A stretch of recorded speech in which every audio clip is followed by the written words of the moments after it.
Drama के शुरू में ही हम देखते हैं गुंडों के हाथों से बचने के लिए एक आदमी एक बच्चे को लेके भाग रहा होता है। जब उनके हाथों से बच पाना नामुमकिन सा लगने लगा तब वो आदमी उस बच्चे के गले में ये लॉकेट बांध देता है और उसे उनके बेटी के पास जाने के लिए कहता है। पर भागते भागते वो बच्चा स्लिप करके पानी में गिर जाता है। उसके बाद क्या हुआ था वो तो हमें आगे जाके पता चलेगा। फिर बहुत साल बाद की बात दिखाया जाता है। ये है हमारी फीमेल लीड जिसका नाम है हाई टैंग। वो भागी भागी स्टेशन आने लगती है अपनी माँ को लेने। वहाँ उसका भाई ऑलरेडी पहुंच चुका होता है और अपनी दीदी का इंतजार कर रहा होता है। टैंग के आने पे उन्हें रिलीफ मिलती है। दरअसल सुबह टैंग इंटरव्यू देने के लिए गई थी, इसीलिए आने में लेट कर दिया। उसे दोपहर में फिर से इंटरव्यू देने जाना होता है। अपने फैमिली को अच्छा रखने के लिए ही वो इतना हार्ड वर्क करती है। बाद में हमारा मेल लीड जिसका नाम है यू शुआन लैंग अपनी गाड़ी से जाते वक्त रास्ते का पानी हमारी फीमेल लीड और उसके मॉम भाई के ऊपर छिड़क देता है और वो अफसोस करने की जगह हंसते हुए सॉरी कह के चला जाता है। ऐसे में एक आदमी टैंक के हाथों से बैग लेके भागता है। टैंग भी उसका पीछा करते हुए भागने लगती है। भागते भागते वो इस दुकान पे आ जाती है। चोर था कि बैग देता नहीं और टैंग भी हार नहीं मानती। वो दुकान का सामान उस चोर के ऊपर फेंकने लगती है। बाद में वो चोर हार मानते हुए बैग उसकी तरफ फेंकने लगता है और टैंग का फेंका हुआ चीज जिसमें पाउडर टाइप का कुछ होता है वो जाके शुआन के सर पे गिरती है। टैंग चुपके से वहां से निकलना चाहती थी पर इतनी आसानी से शुआन थोड़ी ना उसे जाने देता। टोंग उससे माफी मांगती है और अब तक की इतिहास बताने लगती है, मतलब चोर ने कैसे उसका बैग चुराया वगैरह वगैरह। पर शुआन को उसकी इन सब बातों पे कोई इंटरेस्ट नहीं थी। वो बस अपनी इस हालत के लिए उसे पनिशमेंट देना चाहता था। टैंग की वजह से शुआन के शॉप के बहुत सारी कॉस्मेटिक्स बर्बाद हुए थे जिसकी भरपाई उसे देने के लिए कहा जाता है। अब टैंग के पास इतने पैसे थोड़ी ना थे पर शुआन उसे ऐसे ही नहीं जाने देता। टैंग जब शुआन की तरफ अच्छे से देखती है तब उसे ख्याल आता है उसी की वजह से इतना कुछ हुआ। फिर तो टैंग उस पर चिल्लाने लगती है। शुआन भी घबरा के उसे जाने के लिए कहता है पर जाते वक्त वो टैंग का बैग रख लेता है। जब तक टैंग उसे पैसे नहीं देती तब तक वो भी उसे वो बैग नहीं देने वाला था। वैसे शुआन ने बर्बाद हुई कॉस्मेटिक्स के लिए जितने पैसे मांगा था टोंग को वो कॉस्मेटिक्स देखते ही समझ आ गया था वो कितने सस्ते थे। फिर तो वही शुआन को पुलिस की धमकी देने लगती है ऐसी सस्ती चीज ऊंचे दाम में बिकने के लिए। शुआन तो हैरान हो जाता है टैंग को कॉस्मेटिक्स के बारे में इतना कुछ जानते हुए देख। टैंग अपना बैग लेने के लिए उतनी जोर नहीं डालती क्योंकि सही दाम देने की पैसे वो मैनेज कर सकती थी, इसलिए वो पैसे देके बैग लेके जाने की बात करती है। शुआन का मैनेजर उसे याद करवा देता है उसको दोपहर में काम है। टैंग ब्यूटिशियन के लिए इंटरव्यू देने आई थी और एग्जामिनर था शुआन। उसे देखते ही शुआन बाकी कैंडिडेट्स को पास करवा देता है बिना एग्जाम लिए। टैंग क्विट करना चाहती थी पर शुआन उसे जाने दे तब ना, उसे तो टैंग को परेशान करना था। टैंग जब भी जाने के लिए उठ रही थी तभी शुआन उसे पैसे देने के लिए कह रहा था। फिर तो टैंग को चुपचाप उसके सारे सवालों का जवाब देना पड़ता है, जैसे कि उसकी शादी हो गई है या नहीं, उसका बॉयफ्रेंड है या नहीं, उसका घर कहाँ है, उसका नाम क्या है। टैंग उसके सवालों से परेशान होकर फिर से जाने के लिए उठती है तो शुआन कहता है क्या उसे जॉब नहीं चाहिए। टैंग कहती है चाहिए पर उसे नहीं लगता इस तरह से उसका अकेले का एग्जाम लेना फेयर है। शुआन कहता है उसने उसकी ये हालत बना के फेयरनेस की बात कर रही है, वो उसे दिखाएगा फेयरनेस किसे कहते हैं। टैंग को इतने झमेले में नहीं पड़ना था इसीलिए वो उसे कुछ दिन बाद पैसे लौटा देने की बात करती है। शुआन को उससे पैसे नहीं चाहिए थे, उसके बदले वो टोंग से 3 टास्क पूरा करने के लिए कहता है। फिलहाल के लिए वो पहला टास्क अगले दिन एक जगह पे जाके पूरा करने के लिए कहता है। अगले सीन में हम इस अमीर बाप की बिगड़ी हुई औलाद को देखते हैं। ये हमारे शुआन को बहुत पसंद करती है। इसके पापा चुटकी बजा के शुआन को उसके कदमों पे ला सकते थे पर इसे खुद से शुआन को अपना बनाना था। टैंग ने रहने के लिए एक नया घर रेंट में लिया था। उसके ना आने तक ये दोनों बाहर ही वेट कर रहे थे। फिर टैंग दरवाजा खोल के उन्हें अंदर ले जाती है। उसने अपने भाई के लिए अपने मॉम के लिए बेडरूम तैयार करके रखा था। वो अपने मॉम को घर की सजावट दिखाने लगती है। टैंग का मकसद था इस नए जगह पे अपनी पापा को ढूंढ निकालना। अगले सीन में हम देखते हैं शुआन के बताए हुए एड्रेस पे टैंग पहुंच जाती है। शुआन ने स्पेसिफिक कोई काम टैंग को नहीं बताया था। शुआन अपने साथ चीयर लीडर्स को लेके आता है। उनके मेकअप और ड्रेस देख के टैंग को हंसी आने लगती है। फिर तो वही उन्हें थोड़ा ठीक ठाक कर देती है। थोड़ी देर बाद अंदर से एक स्टाफ आके मेकअप आर्टिस्ट के ना आने का खबर देती है क्योंकि शुआन ने कोई स्पेसिफिक काम टैंक को नहीं दिया था, इसीलिए वो अपने लिए ये वाला काम चुनती है। वो उस मेकअप आर्टिस्ट के बदले में खुद जाना चाहती है। इसके लिए वो अपना मेकअप बॉक्स शुआन से मांगती है। शुआन को भी ना चाहते हुए वो बैग उसे देना ही पड़ता है।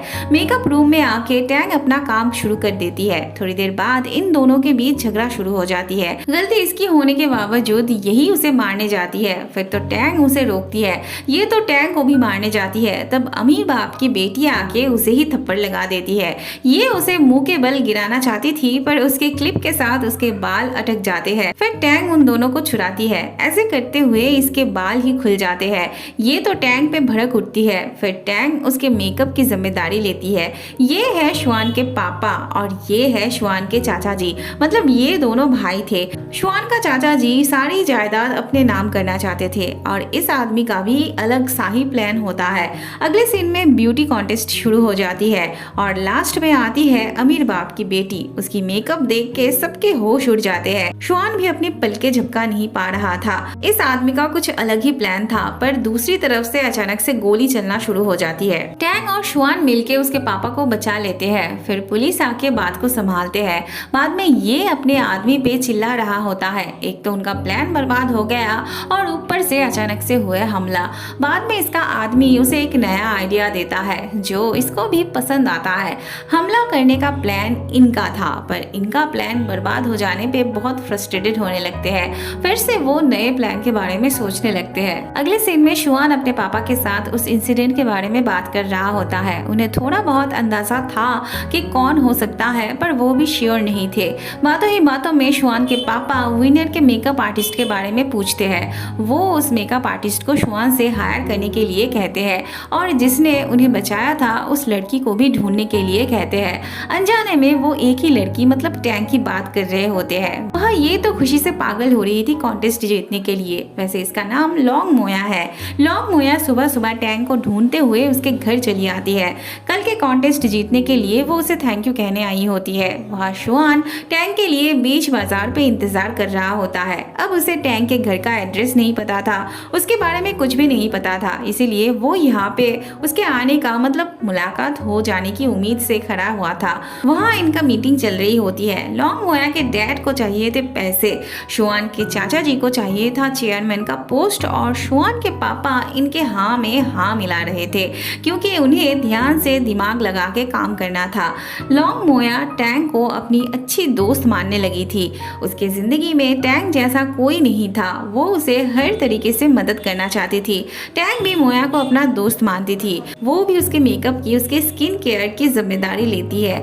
मोया टैंग को बता देती है कि वो शुआन से प्यार करती है। टैंग कहती है वो कैसे उसके जैसे एक लड़के से प्यार कर सकती है। शुआन के चाचा जी अपने नालायक बेटे से बहुत परेशान थे। वो नहीं चाहते थे उनका बेटा शुआन के साथ घूमे फिरे। एक्चुअली ये उनका सगा बेटा नहीं था और ये बात वो हर वक्त उसे सुनाते फिरते थे। उनका बेटा बहुत साफ दिल का होता है, पर उन्हें तो एक स्मार्ट बेटा चाहिए था जो उनके बाद उनके चेयर को संभाल पाए। अगले सीन में हम देखते हैं मोया शुआन को एक लेटर देती है जिसमें वो उसके साथ घूमने जाना चाहती है। शुआन उसे एक ही कंडीशन पे लेके जाना चाहता था और वो था टैंग को उनके साथ ले जाना। मोया इतनी भोली थी कि वो इस बात पे राजी हो जाती है। उसे इसमें जरा से भी अजीब नहीं लगता। वो टैंग से जब उनके साथ जाने के लिए कहती है, टैंग तब मना कर देती है, पर मोया के बहुत ज्यादा रिक्वेस्ट करने पे टैंग राजी हो जाती है। वैसे मोया उसे अच्छा सैलरी भी देना चाहती है उसका मेकअप कर देने के लिए। मोया के मेकअप के लिए पैसे बड़ी बात नहीं थी, पर उसे अपने भाई के लिए, अपने परिवार के लिए पैसे चाहिए थे। अगले दिन ये दोनों शुआन के आने का इंतजार कर रहे होते हैं। मोया बहुत नर्वस फील कर रही होती है और वो बार बार टैंग से पूछ रही होती है कि वो कैसी लग रही है। थोड़ी देर बाद शुआन अपने भाई के साथ आ जाता है। टैंग को देख के शुआन ऐसा प्रिटेंड करता है जैसे उसने नहीं बल्कि टैंग अपनी मर्जी से आई हो। अगले सीन में हम देखते हैं दोनों भाई उन दोनों को लेके साइकिल चला रहे होते हैं। शुआन का सारा ध्यान तो टैंग पर ही था, पर टैंग तो उसे भाव भी नहीं दे रही थी। बाद में शुआन रेस लगाने की बात करता है। पर टैंक साइकिल से उतर जाने पे ये अपना बैलेंस खो देता है, जिसकी वजह से ये दोनों भी गिर जाते हैं। मोया बेहोश होने का नाटक करने लगती है। उसकी वजह से टैंक शुआन को बातें सुनाने लगती है। जब ये गोलू मोया को उठाने जाता है तब उसका सारा नाटक बंद हो जाता है। शुआन मोया से इरिटेट होने लगता है और टैंक मोया के लिए शुआन से झगड़ा करने लगती है। गोलू मोया के पैर पे लगी हुई चोट को देख के परेशान होने लगता है। टैंक उसके लिए घरेलू दवाई मतलब फूल पत्ते ढूंढने जाने लगती है।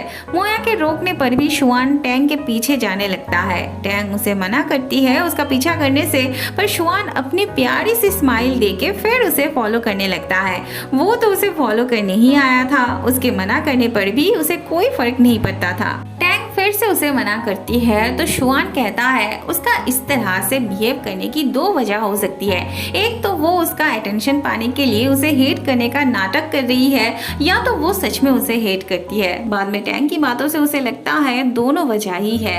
अब तो टैंक से ज्यादा शुआन उसे जॉब पे रखना चाहता था। जाते वक्त टैंक मोया से कहती है वो इतनी स्मार्ट है, पर शुआन के मामले में वो बेवकूफ क्यों बन जाती है। मोया कहती है जब उसे किसी से प्यार होगा तो वो भी समझ जाएगी। अगले सीन में हम देखते हैं टैंक शुआन के मैनेजर को जब चलते हुए देखती है तब उसे बचपन में देखा हुआ ऐसे ही चलते हुए एक आदमी की बात याद आने लगती है।